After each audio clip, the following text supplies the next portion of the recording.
Debbie, Mama, you can sit on the couch by Debbie. Does she do better in a hard chair or a soft chair? Because she'll be all right there. Mama, come sit on the couch. You need a little help with that now that you finally got it there? Good.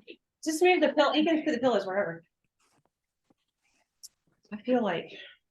Yeah, we like having you out here. Look, you already have 2 people listening. No, I hate the computer. I don't do any social media. Like, it's just not funny. But all right, I'm gonna open a prayer. Welcome everybody. Whenever you get, just come on in when you're ready. Welcome. Okay. Oh, it's just on Zoom for people out of town. Okay.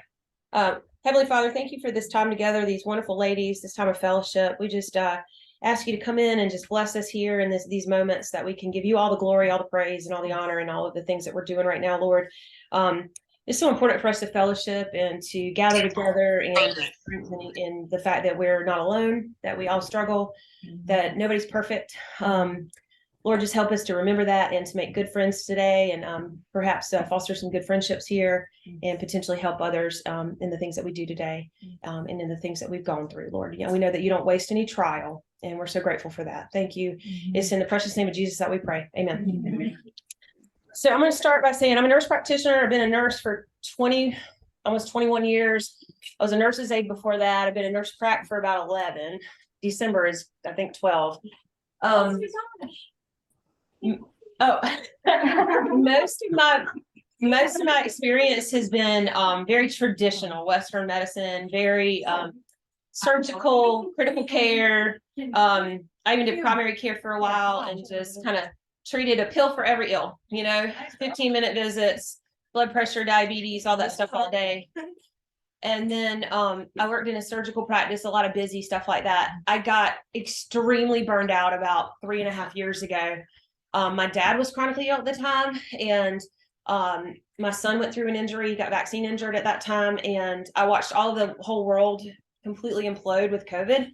And I just said, if I stay in regular medicine, I will leave healthcare. Like, I'm not going to be able to do this anymore. I can't do this, because every time I'd give a pill to somebody, they'd come back 3 months later with new symptoms and a new pill. So it just felt like I wasn't really helping. I felt like I made no difference. And then I started working in the integrative field. God led me to this new position where I am now. I work at Carolina Hormone and Health. Is this and work mostly in an integrative functional capacity there. We do, if I need to pull from allopathic medicine, I'm glad that I have it. I can still write prescriptions and things like that. But a lot of times patients come to me and they don't want to be on medicine. They're like kind of done with it and ready to figure out a way to kind of come off medicine.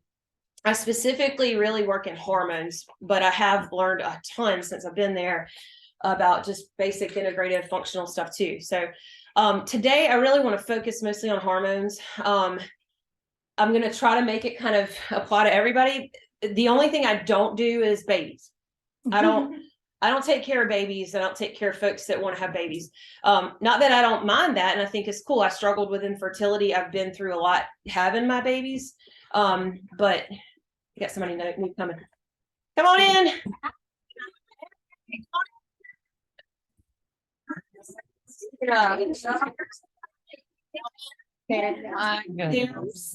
Y'all grab something to eat if you want. There's food and drinks, and we're getting started. So I don't really work, like, once a woman wants to get pregnant, I tell them, hey girl, I'll help you like clean up your endocrine system. And a lot of times they get pregnant, and then I send them on their way to go have their health. And then when they're done, if they want to get back to feeling good again, feeling sexy, they can come see me again. But I don't really, once they're pregnant, I'm like, nah, I don't do OB. And the reason I just don't have a heart love for that, because we spend over half of our lives not having babies. Or either pre, or postmenopausal. But even when I worked in primary care, nobody takes care of those women. Nope. Nobody does. It's like, you're done having babies. They've taken your uterus, and good luck to you. And then you go to primary care, where I see a patient every 10 to 15 minutes, and you get what? You get prescriptions for symptoms. There's no root cause. You don't look at deficiencies. And that's what I started to notice when I worked at Carolina, was like, these people just need to be heard. Like, they just want to talk to somebody, because they don't know what's going on, and all of a sudden they don't feel like themselves anymore. And so it really started to, when I first started working there, I just worked with kind of menopausal ladies, just pretty basic, like everything was empty. They didn't have anything, and I just would refill everything. But then after a while, I started to notice this interesting group of people that I now belong to, which is this perimenopausal thing. And perimenopause starts sometimes in your late 30s. And those are the women who were doing all right and compensating for a long time. And then all of a sudden their body forsook them and they're like, something happened to me. And I am not myself. Nobody likes me. I can't stand to be around anybody. But in school, we're not trained to look at those people. We're trained to look for a couple of things that show menopause. And if that's not the case, we say everything's normal. Thank you. I can't help you. And then they come to me and I say, I can help you a lot, because there's a lot more to it than just estrogen and FSH. And so I kind of delve into progesterone and mineral deficiencies and magnesium and how does that work? And, how does FSH balance with estrogen when you're in perimenopause? Because think about what that does. I'm going to get to menopause in a second because I have some things for that too. But the perimenopausal group was where I just it lit a fire in me, because I started to think, this is a ministry. These folks are in some of the busiest time of life, right? They've got kids to raise, parents that are sick, a big old job, a crazy mortgage, and a lot of them want to enjoy being married to their husband, like legit, but can't. And it's real. I mean, that's real. And even things like urinary incontinence. I mean, things like that, it's happening. So those patients will come to me and we just kind of chat about those things. And it was just a big old area that I felt like still is not really being helped. And I felt like there was a need for that. So anyway, that's my story as far as getting into hormones. I did not choose this. This is not something I thought in school. Oh yes, I'm going to do this. There's no way. God kind of meandered me here. But there's just, the whole thing, like I said, with the babies, now I work in peri and postmenopause. Perimenopause really starts 7 to 10 years before menopause. So, I'm 43. I'm slap in it, right in the middle. And it's very difficult. I have polycystic ovarian syndrome that makes it even harder. So those girls have even a harder time. Yep. So, it's not impossible. It's just that it's important to know those things because they do follow you. It does follow you through, even after you're done having babies. So I always tell people with hormones, it's almost like a match that gets lit. There's a match. Women, we work really hard and we're super stressed most of our lives. And one of the best things that we do is multitask, and we just keep up. We just say, just keep going, just keep going. We don't really look at ourselves as we're working through raising babies, taking care of everyone else. And I call it kind of that perfect storm that hits 7 to 10 years roughly before menopause. Please do not misunderstand me. I have 35-year-olds that are in the throes of perimenopause, 33-year-olds. Why? I think it has a lot to do with toxin in our environment. I think it has a lot to do with endocrine dysregulation. And that comes from the toxic world we live in. And I can talk about that in more detail if you're interested. There's a way to do what I call kind of endocrine cleanup. And there's just kind of big areas in our lives that you can kind of clean some things up and really fix a lot of that. But it's why I have 30-year-old men with testosterones that look like women. It's endocrine dysregulation. It's endocrine modulation. And it's happening a lot earlier. And one of my theories is it's Roundup, glyphosate. It's in everything. And it's causing a lot of endocrine dysfunction. The endocrine system is very sensitive to pesticides in food, water, and that kind of thing. So I really work hard to kind of clean all that out. And if you do, you'll notice the endocrine system, it doesn't take 100%. You don't have to be perfect. You can do like minimal changes here and there and see really big improvements in just the way that your endocrine functions.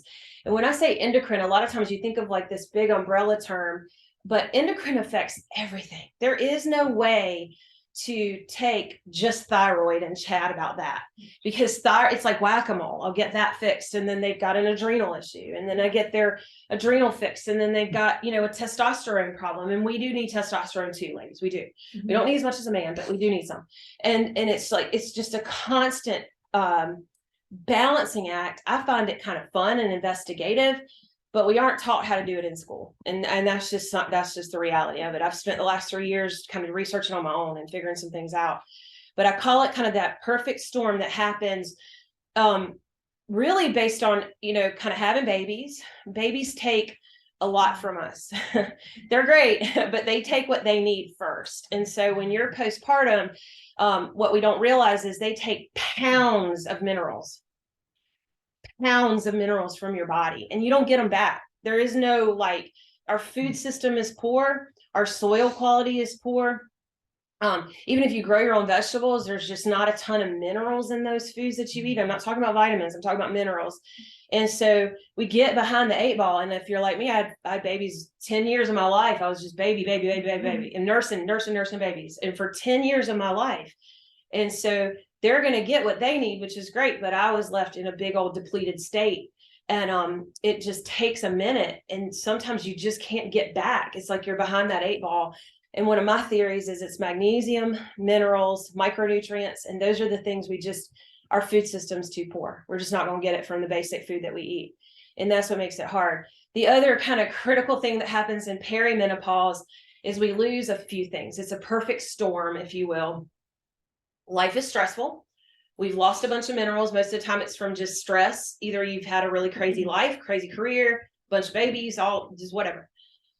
Stress. And then we lose a hormone called inhibin, and that starts in perimenopause. And inhibin tightly regulates estrogen. So as you're going along your young adult life, it keeps your estrogen from doing this number, it keeps your estrogen in a tightly controlled window. We need estrogen, but estrogen's a bully. And so PMS is caused by estrogen dominance. And think about that for just a second. We've got a loss of inhibin. This is my son.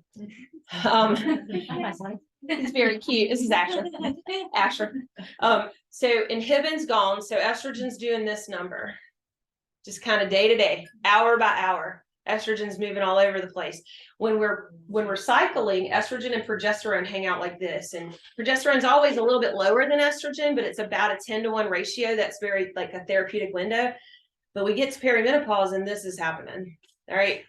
And then we also lose progesterone. So we lose inhibin, we lose progesterone. So we start losing progesterone, and then estrogen's doing this, okay? And then we also lose testosterone.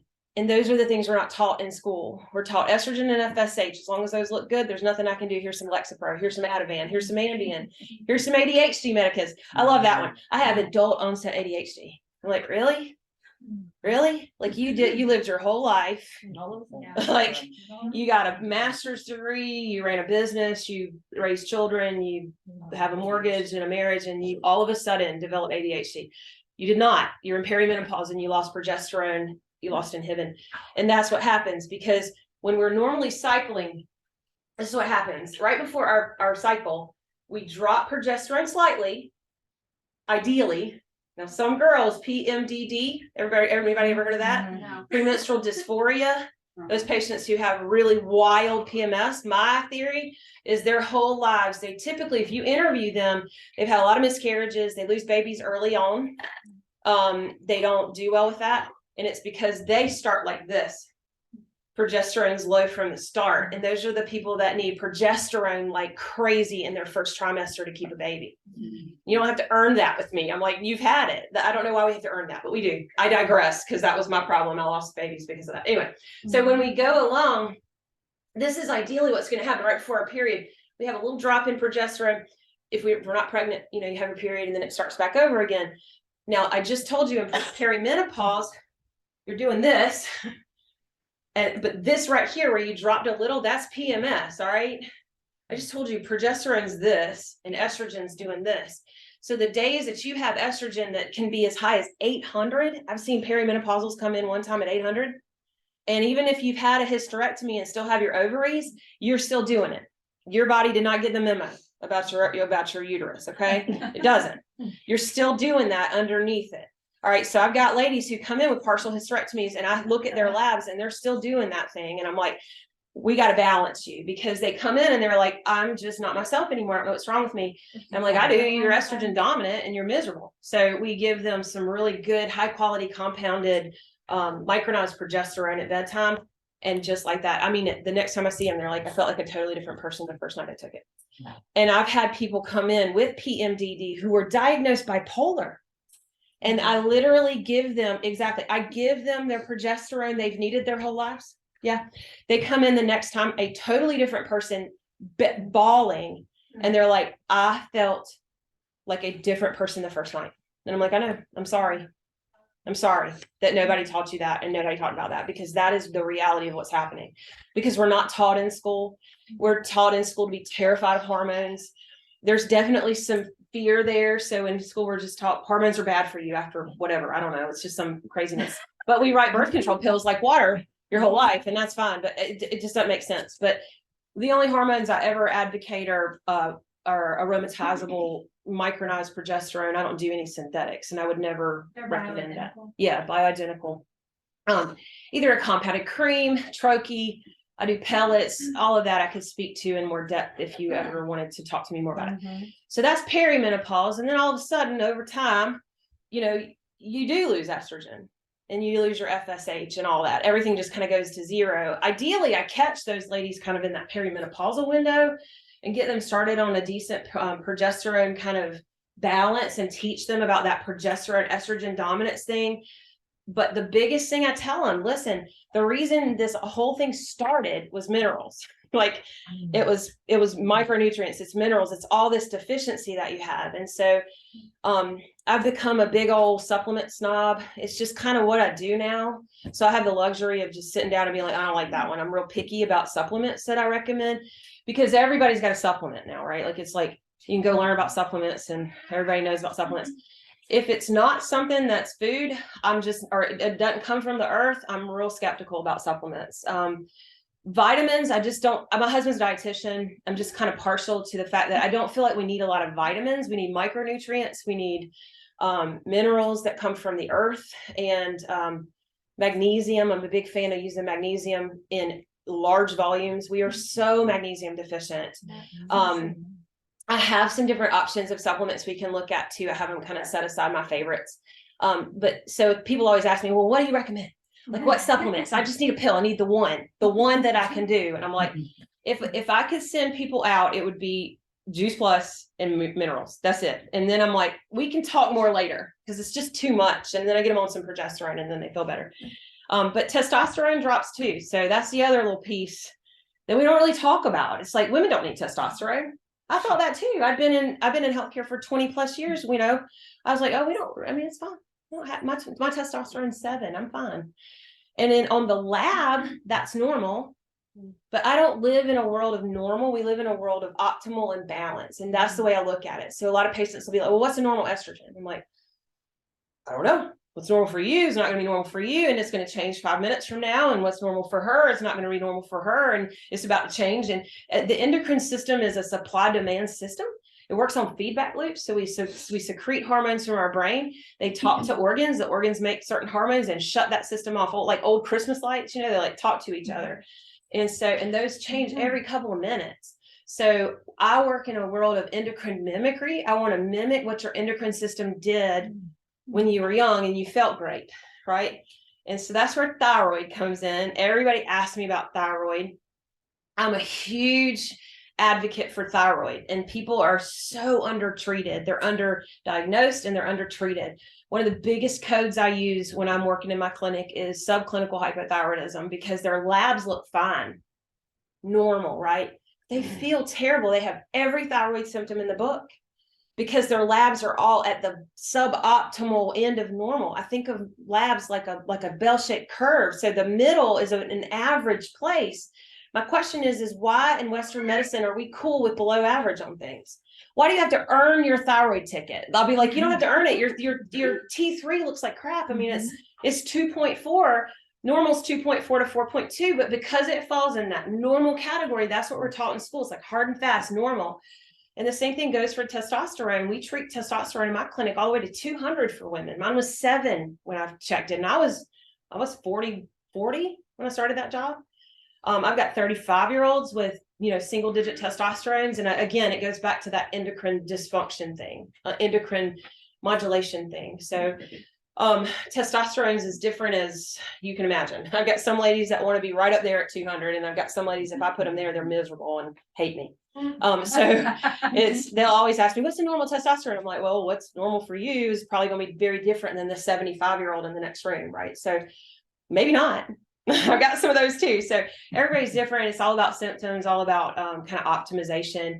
But everything I do kind of starts now with minerals and kind of micronutrients. And that's where the whole Juice Plus thing comes in. I'm going to tell you a little bit about my Juice Plus journey and my Juice Plus story, and Whitney is too.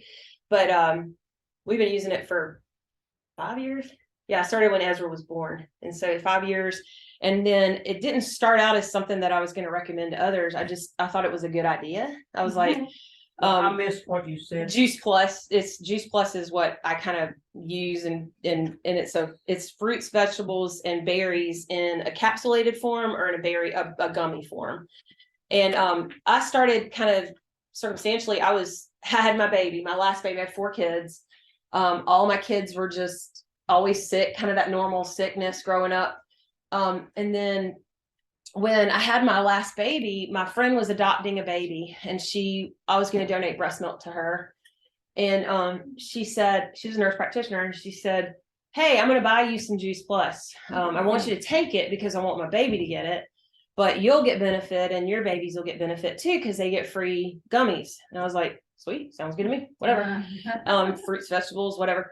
I was healing from a very traumatic birth. I had a placental abruption, which is one of the worst things you can have in the OB community. And so I was like, whatever, I feel horrible, like whatever. So I started taking it and my baby was getting it through breast milk. And then I gave my kids the gummies. And then over time I met Whitney and I was like, hey, I love this Juice Plus thing. She was the Juice Plus girl in our neighborhood. I was like, I like it. It's good stuff. Like, tell me more. And then I just kind of learned more and started doing it, and now I recommend patients and all that kind of stuff. So it's been a real game changer for my kids. My fourth child never goes to the doctor, knock on wood. Like tomorrow he'll get it. We don't really go to the doctor. Like we don't really do that. My boys, one of them, I have twin boys that are 12.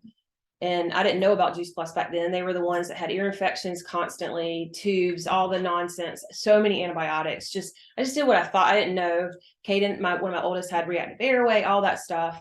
And Matilda was probably the healthiest of my 4, but she just was like that. But she still got all the sicknesses and all that stuff. But then we got Ezra. When we started with Ezra on it, all my other kids were on it, and we just don't really go to the doctor now. Like, we just don't. And Ezra's never had antibiotics. He's 5. Never. I mean, even if he gets sick, it's just I double up his Juice Plus gummies, and we just keep rolling. So that's my story. If you have questions about hormones that are specific, happy to help. Menopause to me I definitely deal a lot with menopausal ladies. No offense, they're not as challenging because everything's kind of just empty at that point. So what I do with menopausal ladies, they don't have all that dipping and diving and craziness where I've got to regulate and tighten the regulation. Yeah, so that progesterone piece is still important for them because a lot of times they'll come in and they'll think, oh, I'm done with menopause, I'm good. And then I'll give them a symptom sheet for hormones, and their progesterone section looks like garbage. Their testosterone section looks like garbage. And I'm like, well, you might not have hot flashes, but you've got crazy mood swings, depression, you can't sleep. And they're on 6 different medicines for sleep and mood and depression and anxiety. And I'm like, but your progesterone's 0. So maybe we could add some back and see how you feel, that kind of thing. So there's definitely stuff to do there too. And I love my menopausal ladies. We have a lot of fun, but they're not they're challenging. And we do a lot of discussion of how to like kind of mix all those things in. But perimenopause is definitely the hardest place because it just changes day to day. They're just so like kind of all over, but that's kind of all I have as far as hormones. I would love to talk with y'all if you have questions or concerns or love it. I love Q&A. I hate having potential. I don't really do. I used to public speak, but now I'm like, well, thank you. Whitney, did you want to share? And then open it up. Chris has taught me a lot about, we've had fun doing this. So when she said the word micronutrients, does anyone know what micronutrients versus macro, which you probably do because you did science. So when she talked about how, it's not the carbohydrates, the proteins, and right. fat, it's what builds those up, like amino acids would be the micronutrient. Right. Right? Mm-hmm. Yes. Yeah, it's really what's in the peel and the pulp, right? So of the plant, the stuff you can't really eat. And that's one of the coolest things is they put the peel and the pulp in there, and the variety in there I can never recreate. And so that's what my husband was saying. I was kind of asking him and picking his brain about micro versus macro, because I'm not like nerdy science. I like just like applicable stuff.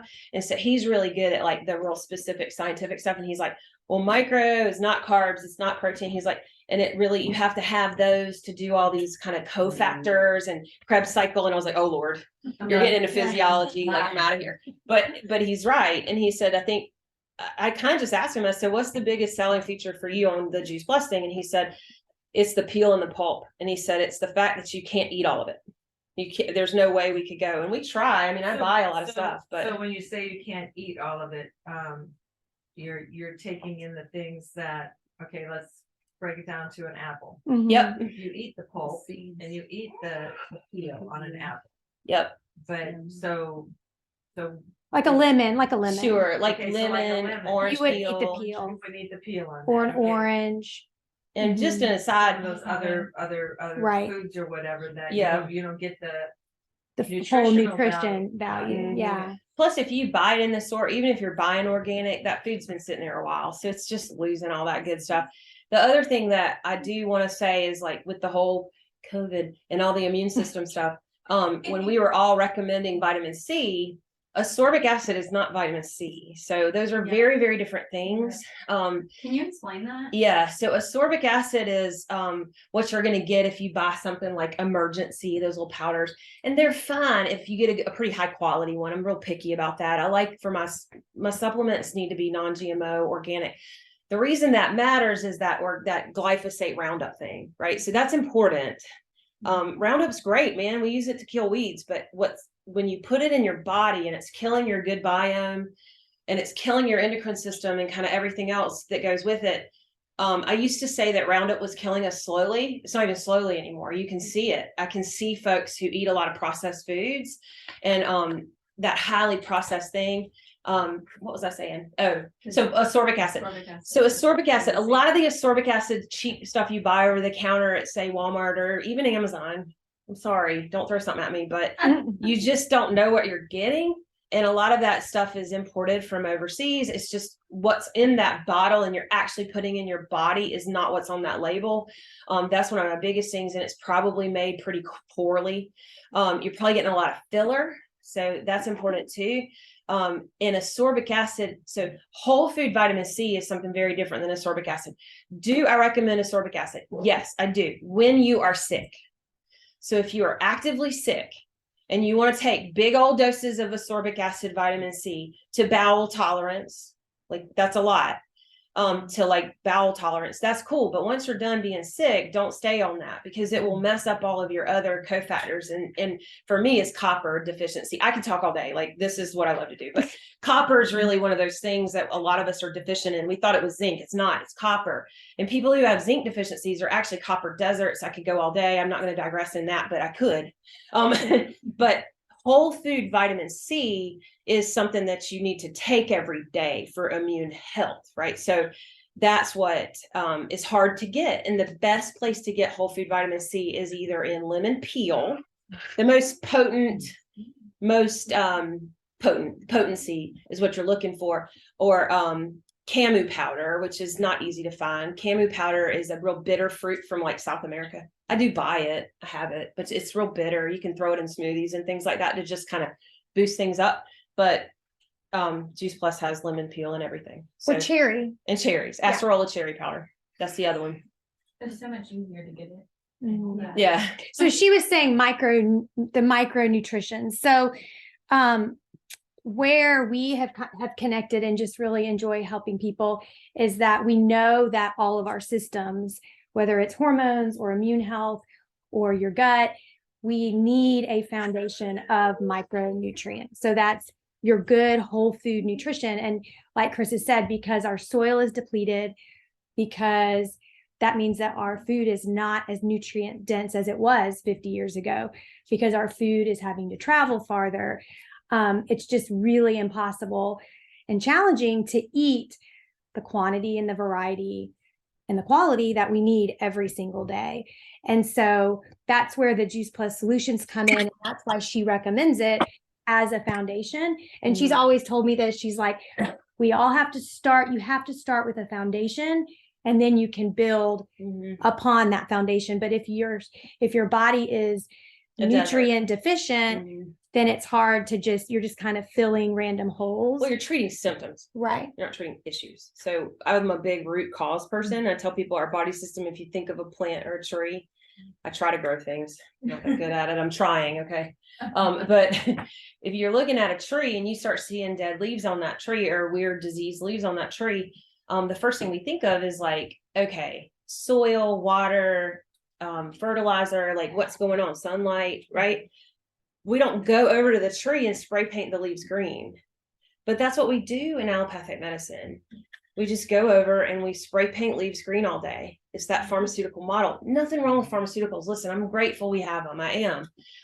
But the idea that we wouldn't dig down into that soil and be like, all right, what's up first? Let's fix that. And then if you still have issues, we can chat about that and we can chat about options. That's kind of the way I work now. It wasn't the way I used to work, but it is now. But anyway, I'm sorry. Yeah. So just the foundation. So Juice Plus is the difference between this and a lot of other supplements. Most any supplement you'll see is that it actually has a nutrition label, whereas most supplements you'll see a supplement label, which means they're isolated, extracted vitamins, where this is actually coming from the plants. And so that's when she says she only recommends a whole food supplement.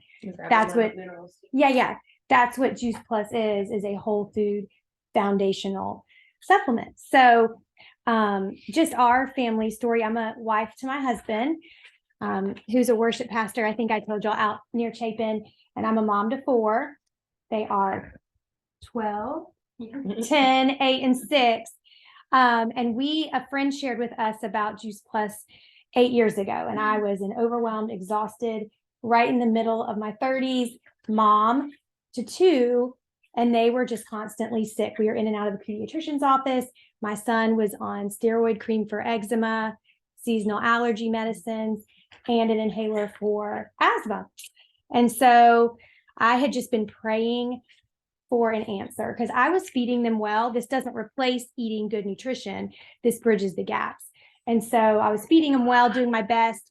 But when I saw this and I was like, okay, it has the clinical research to support that it's bioavailable. That means it gets in your bloodstream and it's purely plants. This could only help heal their bodies.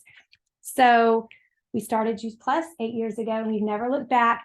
Within a month, my son's eczema completely cleared up. So that showed me it was getting in his bloodstream, which a lot of times, unfortunately, when we just take supplements, we just have expensive urine. It's just coming out in our pee. And then Bella struggled with ear infections. As their immune system was getting healthier, their sickness dissipated, like Charissa was saying. And I think the biggest blessing was within a year, my son was off all of his asthma treatments. And so I was always concerned, like, is he ever gonna be able to run and play sports? We were out the baseball field all weekend this weekend. So that's been one of the biggest answers to prayer. And I used it in my 3rd and 4th pregnancies. What's the difference in these different colors? Yeah. So this is your vegetable blend. Okay. And this is your fruit. So this is the basic blend and it has 20 fruits and vegetables. And then you have your berries, which add 10 berries, one of them being elderberry, along with many other berries. So this has a super powerful antioxidant. Yeah. And then this is, I don't know, are y'all familiar with fish oil, krill oil, that kind of thing? So this is plant-based. So instead of getting your omega blends from a fish, it skips the fish and goes straight to the plant that the fish eats. So you're able to get it in the algae form.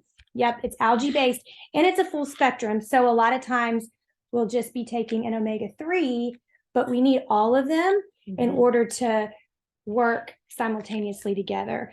As a clinician, let me add something. My biggest complaint about fish oil is toxicity. So you have to be really careful about the fish quality that you get. Omegas are one thing, cod liver oil is a different thing. So I recommend a lot of cod liver oil for thyroid support.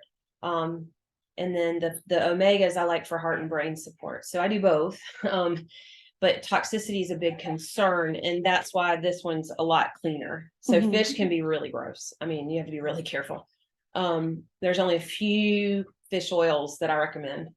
And cod liver oil too. So that's just my aside on that. Yeah, Because it means something. Like you're spending all this money and it's like you're taking something that's toxic. I mean, you just have to be careful. I've never seen one that was plant-based though. No, I There haven't either. isn't, and No. usually a lot of them in the stores that friends will ask me about are high in mercury. I wish they'd come up with a cod liver oil Um, because I write cod liver oil all day long Yeah. for thyroid. That's what I was gonna ask about flaxseed, like organic. So flax, MCT, emu oil, those are all really good sources of brain health because I have a son with neuroinflammatory issues.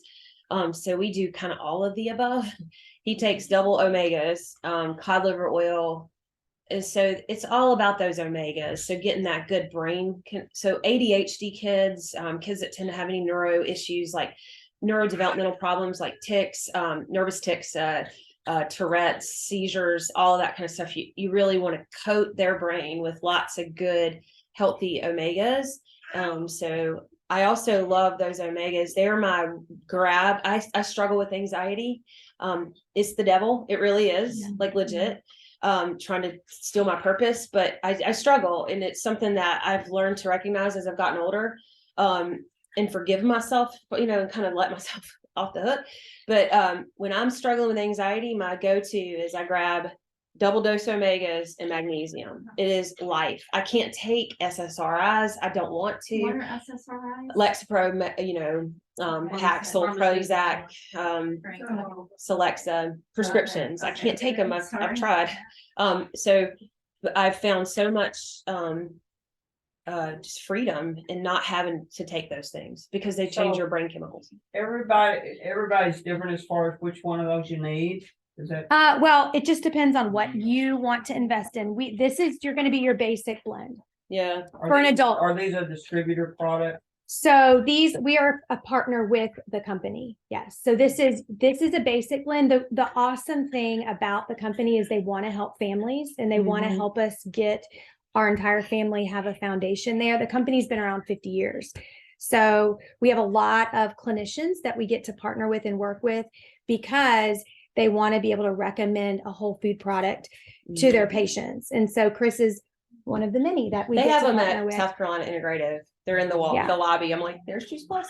Because But what I was saying about families is that they do offer for every adult that you order, they'll give you a free portion for a grandchild or a child, which that's what's helped our family. And I know several of other families in here. So, How much sugar is in that? so the basic blend for an adult and then your free child is $54 a month. No, For the sugar. Oh, sugar. There's not any sugar in the these. capsules, no, the These- gummies have, that's different, but that's, Mhm. There's a little bit of cane sugar in the gummies just because we want to help the kids chew them kids are and not taste them. gonna- But as far as this, there's no sugar. This is purely the plant. So they juice powder. it. So juice. I have a lot of juicers. Oh. Like, I juice. I'm like, You can- okay, well, the juicing, they juice it, dehydrate it, so it's already been juiced. Tell them about the juicing process because I've got the people that are like, I'm good at juice, and I'm like, you're never gonna get the quantity. Yeah, so the of what main they're the doing. main difference is they're taking from small farms around the country. They are finding the best places where they can produce that specific fruit and vegetable. They take it and then they take the entire fruit, pulverize it, and do it at very cold temperatures so that you're Flash freezing. preserving Flash all freezing. of the nutrients.